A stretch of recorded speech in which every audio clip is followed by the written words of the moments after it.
welcome to Man's Model Moments. In my recent Improving ICM video, I mentioned that ICM paint coding wasn't the most accurate, and cited the example of their RAF paint set. I also gave examples of better matches within their range for some of those colours. I've also spoken about their 80 colour paint set, and about freeing yourself from the paint by numbers style of painting many modelers are used to, and getting more into painting things as they actually appear. To do that, I've catalogued all my paints, something I went through in this video, and also in a bit more depth in the ICM paint set video. Now, a recent rather rude comment on that latter video was this. And so today I want to demonstrate some of how the drivel, or as it has traditionally been called, science, I have been spouting can actually help us modelers, and that using your brain, rather than just reacting like a 19th century Luddite, can actually be useful in our hobby. I should also mention that I always welcome feedback and comments in my videos, but if you're ignorant, rude or insulting in your comments, I won't hold back either. I don't suffer fools gladly, I'm afraid. It might be the internet, but I'm not going to lie down and be kicked without fighting back. You have been warned. So today I'm going to be taking the 12 most used RAF paints and mixing the best matches I can come up with from the ICM paint range, and providing you with these recipes for your modelling pleasure. Now, when I talk about the best matches, I am going to compromise in a couple of ways. Firstly, I want to give you simple recommendations wherever I can, rather than very complex mixtures that are hard to replicate. As such, these mixtures may well be improved by tweaking with small amounts of additional colours, but I think ease of use is as important as a tiny colour shade variation. Secondly, I am mixing colours to BS standard colour swatches. There's no scale effect modifier added in here, so in general these colours will, like many other colours out there mixed in the same way, look too dark or too saturated if you just apply them directly to a model. RAF colours were also notoriously prone to fading, so when you look at these colours, these would be as applied straight from the factory. An aircraft that's been used for some time will be significantly weathered, and you can see that in many period photos. So what I'm providing you here is an accurate starting point for you to then adjust as you see fit. Personally, I'd probably use these colours as my dark shade base, and then apply lightened coats on top to provide the end result I'm looking for. You may prefer to do things differently. All I want to do today is to give you these mixtures and show you how I created them with the help of that prior cataloguing and the application of science. So how do we use these values we created before to create these mixes? Well, let's have a quick dive back into the CIE Lab colour space.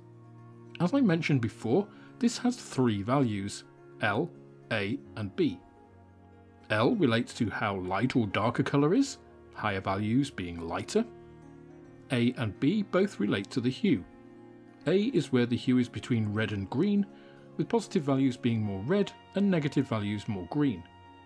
And finally B is where the hue lies in between yellow and blue, positive values being more yellow and negative values more blue. Just to show you what that looks like in practice, here are deep red, deep blue, deep green and deep yellow from the ICM range. Unsurprisingly, the red has a very positive A value, the green a strongly negative A value, the yellow a strongly positive B value and the B a strongly negative B value. If we look at black and white, we can see neither have strong hues, the main difference being that their L values are 26 and 99 respectively. With those basics covered, let's take our first colour, BS241 Dark Green, which we already know we have a pretty decent colour match for. We can see that BS241 has an L value of 36.31, which makes it pretty dark. Its A value is -1.32, meaning it is not very green, and its B value is 5.15, making it a slightly warm green, but overall, dark green is a very dark grey green rather than a bright green. If you're not convinced by that, take a look at period photos of the subjects we're trying to depict. These Mark I Hurricanes at altitude in direct sunlight show that pretty well. The dark green hardly appears green at all, and the same could be said for these Blenheims. Note especially the nose of the front of the one in the foreground. Now ICM's 1069 is a decent match for dark green out of the bottle, but it is a tad too grey, and it could do with a bit more green. Fortunately for us, 1073 4BO green is also quite close to 241, being about the same amount too green as 1069 isn't, so mixing these two together should get us closer. This shifts us a bit lower in the A axis without affecting our L value much either, which is good. A simple 2:1 ratio gets us very close, so we'll call that good. Now let's move on to its early war companion colour, 350 Dark Earth. Looking at the recommended 1054 Chocolate from ICM, you can see it's way too dark and a bit off in hue, needing to be a bit warmer. As I mentioned in my improving ICM video, 1044 is actually a better match for 350, but it actually has the opposite issue to Chocolate, being too light and too warm. Though because it preserves the contrast between it and dark green, it still looks visually better on a model. We can do better, however, if we take that 1044 British Khaki and add some 1068 olive green to it, which should shift the warmth of the khaki and kill it a bit to bring it more into line with Dark Earth. About 25% works well, giving us a very comparable shade with a nice 3:1 mixing ratio. Right, let's move on to that most notorious of RAF colours, 210 Sky. Now we're going to be mixing the British Standard colour, but of course it was highly variable, so how you choose to actually depict it is very much up to you. Now although 1074 Pale Blue is the closest out of the pot match for Sky, it is far too blue and green for the standard colour. If we look for the closest matches in hue, we come up with two colours, 4BO Green and 1030 Ivory, which are both very close in terms of shade, with obvious discrepancies in lightness. Now we could mix these, but neither has enough green to create quite what we're looking for here, so instead I'm going to start with the stronger 1032 Blue-Grey and combine that with 1035 Grey-Green. This mixture is tonally very close, but way too dark, and adding 2 volumes of 1063 Green-Grey lightens this mixture nicely. The great thing about this mix is it's very easy to vary it to make it more blue or green depending on your taste and what you're trying to represent. Now to complete our early war colours we need aircraft grey-green for our interiors. Once again we're mixing the standard, which was actually a surprisingly green version. It might surprise you that we're actually going to start with a mix of 1073 4BO green and 1067 dark green to get us to about the right shade of green, and then we're going to bring that green back with 1074 Pale Blue, which will kill the green a little bit whilst pushing the blue up and lightening the mixture. Once again, doing it this way means that if you find this a bit too strong or you want to create lighter shades, it's very easy to do that by simply adding more 1074 Pale Blue. Now I just want to take a moment to thank all of you who have supported me directly through YouTube memberships and Patreon. This really does keep the channel going, and without you it would be very difficult for me to be able to continue doing this. Now if you're only just seeing your name on here for the first time, it's because I update this monthly, and if I've prepared some videos ahead of time then there may still have the old list on, even if the list has been updated since then. Don't worry though, your name will get on the list and will continue to appear throughout your support. If you are considering supporting me, YouTube channel membership is by far the easiest way to do this, since Patreon is becoming a more challenging platform to engage with. Whichever you choose, however, I absolutely appreciate your contributions, and don't forget to come and check out the private members Discord, which you get access to at any level.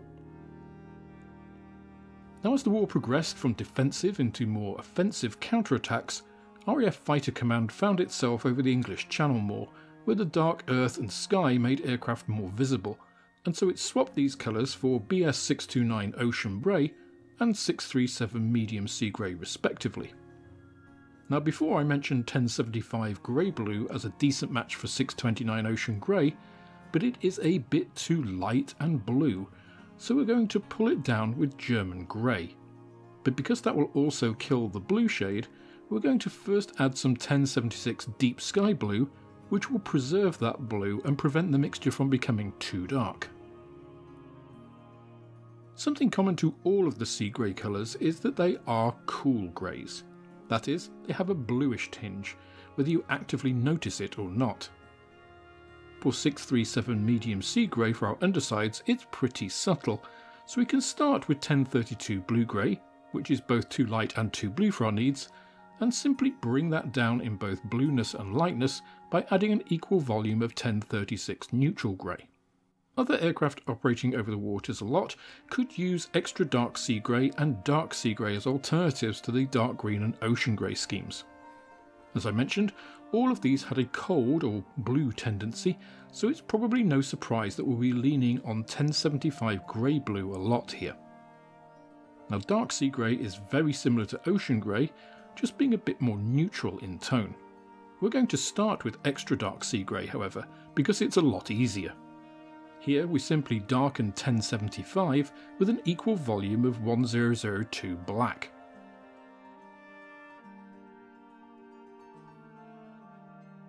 For the dark sea grey, we have a similar base, but this time a 2-to-1 mix of 75 to 02, with this then mixed with 3 parts of neutral grey. This gives us a similar lightness cold grey to 629 ocean grey without that noticeable blue shade. We then have the other shade used extensively on dedicated maritime aircraft like the Sunderland and Walrus, 634 dark slate grey. This is a distinctly greenish shade when compared to the sea greys. ICM's 1070 German field grey is our starting point here, and we're just going to boost that green shade of it somewhat with a 3-to-1 mix of it with 1067 dark green.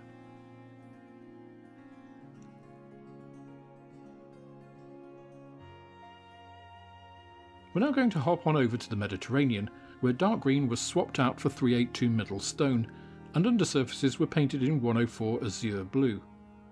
They also sometimes appeared in Sky or light Mediterranean blue, but we've already covered Sky and the latter doesn't seem to have been used that much, so I'm going to skip it today. ICM actually do have a middle stone in their range, number 1060, but it's not quite warm or light enough, so we're going to add 1 part of 1065 interior yellow green to 2 parts of 1060 to get us much closer to the standard.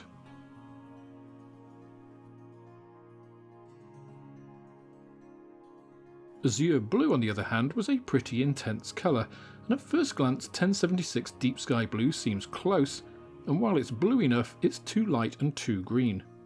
That might sound odd, but you can see that when we add 1 part of 1010 deep blue to 3 parts of 1076 we get a slightly darker and more purplish blue than 1076, which is the redness of the deep blue coming through more. The last colour we're going to tackle today is another blue, 636 PRU Blue, which has a lovely sort of turquoise hint to it. For this we're going to start with a 1-to-1 mix of 1075 and 1064 lime green to give us the green that we need and a lighter tone, because we're going to then add 1 volume of this mixture to 4 of 1010 deep blue.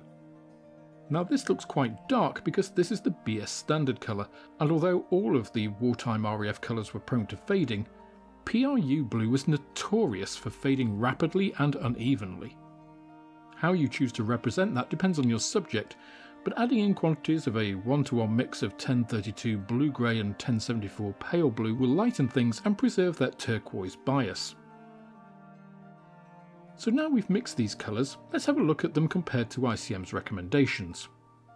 I've brush painted some 1/72 scale Airfix Spitfires here so you can get an idea of these differences, and we're taking our early war disruptive camouflage as a starting point.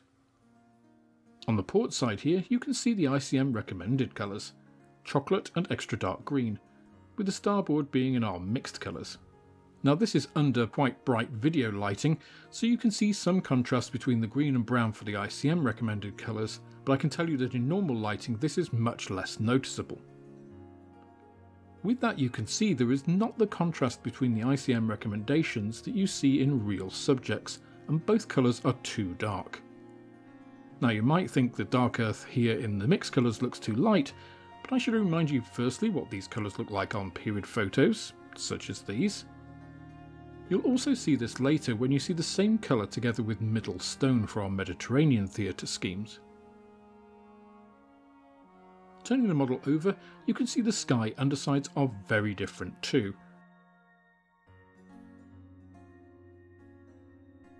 And the combination of the three colours when looking from the lower side really shows the effect off well.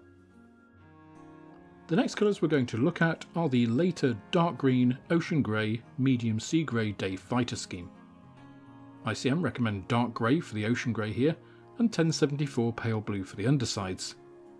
Once again, you can see the lack of contrast for the very dark upper colours compared to our mix, and the greenish blue undersides being very much a mismatch compared to our cold medium sea grey. Once again, here are some period photos just to remind ourselves of the look of these things out in the field. Let's flip across now to the med scheme that I mentioned earlier. ICM recommends the use of 1059 green ochre here, which seems very odd given their middle stone is not a terrible match for BS382. This is a much lighter pinker colour, almost flesh-like, than middle stone is, and with the much darker chocolate creates the opposite problem of the prior two schemes with far too much contrast. Our mixed BS382, together with that former dark earth, provides a much better rendition of the colours and, recalling the early war day fighter scheme, a proper rendition of the contrast. Note here I haven't repainted the dark earth, I've merely covered the dark green with middle stone, which shows that dark earth tone being the right colour. For the undersides, we have the same 1074 pale blue as before, which is much lighter and greener than our mix. Extremely bright, but as I mentioned, this is close to the standard, with no weathering or fading, and it was a very bright colour.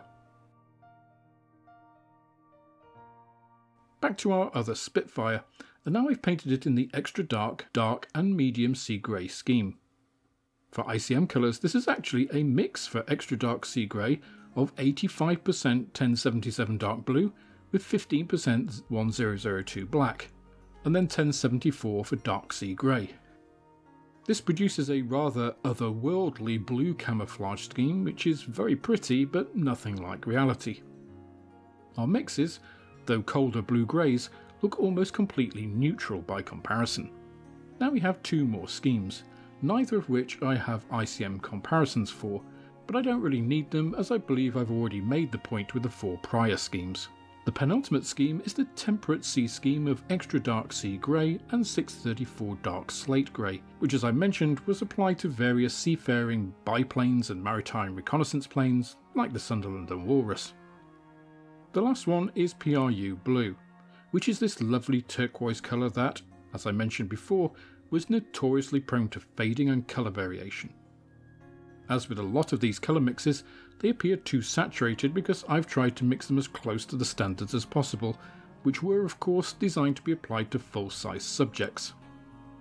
I'd probably mix in from 5 to 25% white into most of these colours to achieve an appropriate scale effect on a model, going up to 30 to 50% for the PRU Blue, probably quite irregularly in the latter case to produce something more like this on the underside of the wing here, which I think is more in line with the period photographs, though I'd probably also add some grey into the mix to desaturate it even more in places.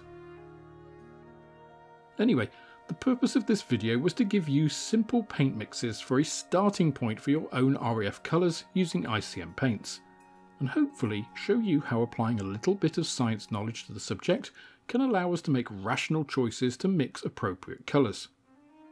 If you're not that confident, these should allow you to get a feel for how the paints work at least, and some understanding to experiment from there.